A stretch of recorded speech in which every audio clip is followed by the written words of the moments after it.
A St. Louis County animal shelter is back open after a Parvovirus outbreak forced a temporary shutdown and the euthanization of 20 dogs. The St. Louis County Animal Care and Control Adoption Center is on Bauer Boulevard in Olivet.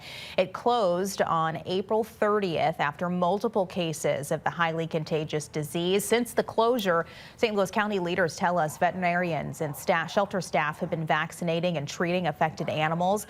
As of today, they are caring for more than 200 dogs and 22 cats.